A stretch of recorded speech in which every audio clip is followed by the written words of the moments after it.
George was walking in his local mall when he suddenly got approached by an old man. The old man looked kind of confused. He asked for help, but before George could react, another man approached them. He took the old man with him. The old man seemed a bit confused. George kept following them.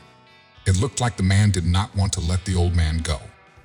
George took it upon himself to confront the man. He had the feeling that there was definitely something wrong here. He even feared for the old man's safety. The old man was struggling a little bit, but the younger man had a strong grip on him. Some bystanders got involved now as well. George shouted to the man to stop, but the man would not listen. George's shouting attracted even more attention. The old man looked over his shoulder and tried to say something, but the younger man whispered something that made the old man turn pale. George did not want to cause a scene, so he just decided to follow the pair. Then something strange happened. The younger man fastened his pace. When he walked outside, he quickly put the man in a black van and drove away. George shouted, called the police. He had the feeling the old man was being kidnapped. A bystander quickly called the police, and when they heard what was going on, they immediately sent every available officer in the area to the local mall. George was waiting for them, and the officers hurried. If this man really was kidnapped, they better not waste any time. What was really going on? Before we continue, make sure to subscribe, hit the like button, and click the notification bell for more amazing stories. And why did the old man look so scared when he was taken away? George was immediately questioned by the arriving officers. He was asked if he knew the old man and what happened. George could only tell the officers what he had seen because he had only just seen the man. He just had this terrible feeling. He should have acted.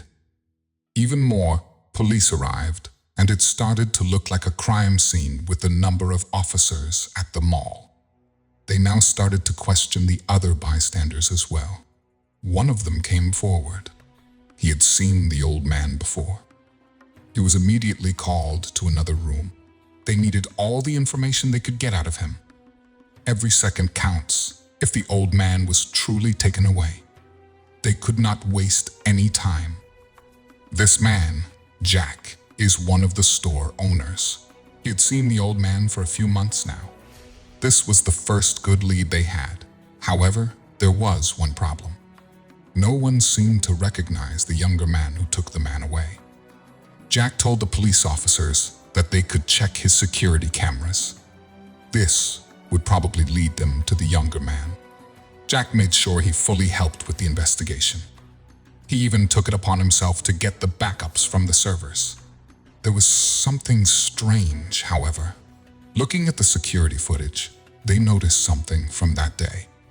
The younger man seemingly tried to dodge all the cameras. It looked like he knew the exact location of the cameras. This was strange. They had to look at older tapes to find something even more horrifying. The old footage revealed the old man all by himself. He came to the mall every week on Monday, so they now knew his exact pattern. Then one officer pointed out an important detail. In the footage, the younger man was seen observing the old man. Was he stalking him? Police did a background check on the older man. Thanks to new software, they could track down the old man's identity. When they dug into his background, both of the officers reading his file gasped. This man is filthy rich. The old man is a wealthy hedge fund manager who made a fortune with stock trading. They now had a motive for the young man to kidnap the old man. It was probably to extort him. To make sure this would not happen, they put a specialist on the bank accounts. If something happened, they could track it. In the meantime, other officers checked the cameras outside the mall. They had a clear visual of a black van. The van arrived later, which means the young man had some accomplices, and this started to look like an elaborate plan. Thanks to the cameras outside of the mall, they could clearly see the number plate of the van. To make things even more terrible, the van was reported stolen that same morning. Everything started to look grim until they got a hit. The van was seen on several traffic cameras, which made it easier to track it down. Officers immediately hurried to the last seen location. They even took George with them to identify the young man. But when they arrived at the location, they dropped to their knees. They had found the van, however, there was a huge problem. The van was completely burned out. The kidnappers had tried to burn all of the evidence. They could never find a trace now. There was only one solution. For this, they needed George. The officers decided to take George to the police station. He was the only one who could get a clear look at the young man. He was their only lead now. Every minute that went by, the old man was less likely to be found again. George was immediately taken to a composite drawer. George told in detail what the man looked like. This way, they could get a clearer picture of who they were looking for. When the drawing was done, they tried to match it in the database. After a few moments, something happened. There was a match. Police captain turned pale when he saw who they were looking for. This could not be him, could it? The match revealed the identity of a known felon, Marcus Lee. He was the leader of a local gang before he got thrown into prison. He got released a few months back and never reported back to his parole officer. He is on the top of the local wanted list. This could not be good. The police captain put everyone in the force on high alert. Everyone needed to focus on finding Marcus Lee. He was the only one who could lead them to the old man. They had a list of his known accomplices. His former driver was one of them. They took this man, Dave, in. He was confused about what was going on, but when he heard it was about Marcus, he realized he was in big trouble. He did not want to end up in prison again, so he decided to cooperate. Dave told the officers that Marcus had recently contacted him for a job. It would be a one-time thing, according to Marcus. After that, they would never see each other again. However, Dave said that he declined the offer. The officers did not believe him. When searching Dave's house, large stacks of cash were found. Dave had no clear explanation for these stacks. He was placed in a holding cell while his phone was cracked. If they could find Marcus's number, they could track it. Bingo! Apparently, from the looks of things this very morning, Marcus had left Dave a message that he needed help. They went back to Dave, but he had a waterproof alibi. The officers urged to call Marcus. There was a human life at stake. Dave agreed to call Marcus, but after trying 2 times, they almost gave up. Then out of nowhere, Marcus called back. Dave put him on speaker. He sounded like he was suspicious or that he had something to hide. What was going on? Marcus did not really seem keen on talking to Dave, but this convinced the officers that Dave was at least innocent. Dave kept Marcus long enough on the phone for the officers to track Marcus down. He was in a warehouse nearby. Had they finally found the old man? With every available officer, they rushed to the warehouse. This could be it. They were prepared for everything. They even had a hostage negotiator with them, just in case. When they arrived, they were in shock. The warehouse was part of a shipyard. They broke open the doors and saw a whole bunch of workers. They spotted Marcus. When he saw the police force, he did not even try to run. He looked incredibly confused when they came to him. They took him by force. Marcus struggled a little bit, saying he did not do anything wrong. He felt like he was being attacked. When they asked about the old man, he got even more defensive. He was not planning on telling them anything. Marcus was brought to a lineup. George was called to identify the young man who he saw that took the old man. Without hesitation, George pointed at Marcus. There was no doubt about it. Marcus had done it. They needed to get him talking. Marcus had no idea what he was brought in for, so he refused to talk. Then they showed him a picture of the old man, and Marcus instantly turned pale. they knew they had him.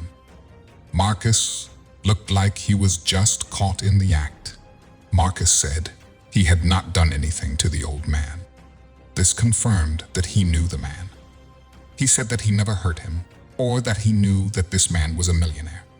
His history of criminal offenses gave him little to no credibility.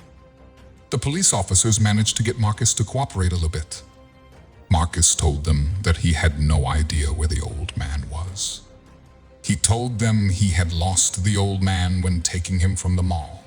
This confirmed that he was there. What did he do? Marcus did not want to tell them more. Then the phone rang at the police office. There was a female officer on the phone telling them that she had found the old man at one of Marcus's known addresses. Marcus turned pale. They immediately rushed to the home where they indeed found a very confused-looking old man. He looked like he feared for his life. He did not want to come with the officers. He told them to go away before he returned. They thought he must be referring to Marcus. He was very scared of what could happen to him if he left the home. Eventually, he was taken to the police office. When the old man was seated across from Marcus, something happened. The man told the officers that he did not know Marcus. Marcus started laughing a little bit. The officers were confused. What was going on here? They had never witnessed anything like this ever before. Was this man under so much pressure that he did not want to point the finger at Marcus? The old man started crying a little bit. He told the officers he just wanted to go home. They asked him what he was doing in Marcus' house. The old man, Gary, told them that he was looking for his daughter, who was supposed to go out with him.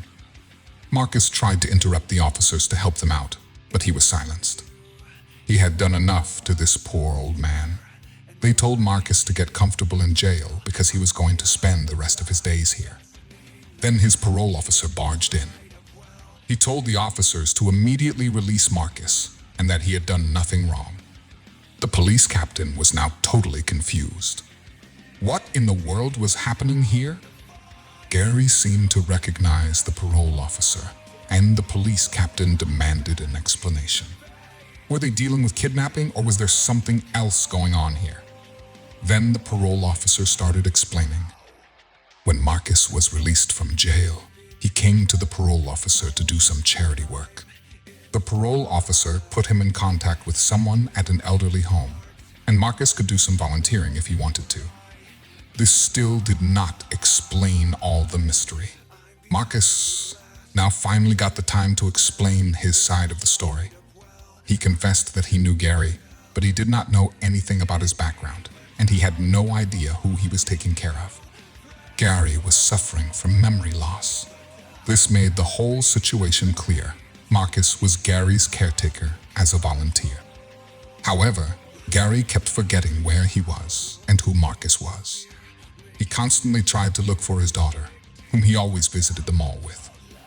This actually explained the whole situation. Gary was being taken back to the nursing home this morning by the van from the nursing home. But the car got in an accident and burned down. At that moment, Marcus lost Gary and started looking for him. Marcus went to all the places Gary often visited, like the old shipyard he used to work at. At that moment, Marcus was being taken in by the police. Gary, in the meantime, walked to Marcus's house because it felt familiar. He had been there a couple of times. The entire supposed kidnapping was a giant misunderstanding. Marcus was let go and took great care of Gary. Binding bonds through beautiful tales. Thank you for watching.